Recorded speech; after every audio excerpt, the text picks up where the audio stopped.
एक बार एक स्वर्णिम राजहंस मिथिला में रुका, जहां उसने एक कौवी के साथ सहवास किया, जिससे काले मेघ के समान एक कौवा पैदा हुआ, जिसका नाम उसके वर्ण और छवि के अनुकूल विनीलक रखा गया।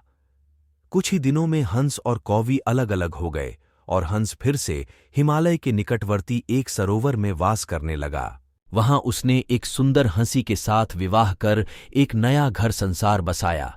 हंसी ने 2 सुंदर सफेद हंसों को जन्म दिया। हंसपुत्र जब बड़े हो गए और उन्हें विनीलक के अस्तित्व का ज्ञान हुआ तो पिता की आज्ञा ले वे विनीलक से मिलने मिथिला जा पहुंचे।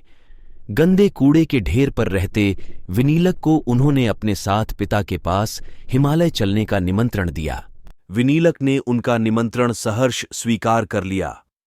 तब दोनों ही हंसों ने एक लकड़ी के दोनों छोरों से पकड़ विनीलक को उस पर सवार होने का आग्रह किया। जब विनीलक ने वैसा किया तो उन्होंने हिमालय की तरफ उड़ना आरंभ कर दिया। मार्ग में उन्हें मिथिला के राजा विदेह की सवारी दिखाई पड़ी, जिसे 4 सफेद घोड़े खींच रहे थे। राजा की सवारी देख विनीलक चिल्ला उठा, देख, राजा की सवारी उसके सफेद घोड़े जमीन पर खींच रहे हैं, किंतु मेरी सवारी तो सफेद अनुचर आसमान पर।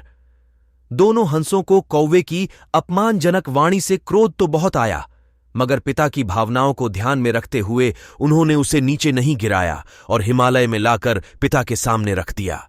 फिर उन्होंने विनीलक के अपशब्दों से पिता को अवगत कराया।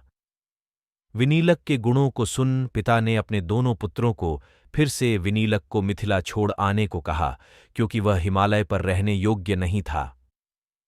तब दोनों हंस उसे उठाकर फिर मिथिला पहुंचा आए, जहां वह मल के ढेर में अपना वास बना कांव कांव करता हुआ रहने लगा।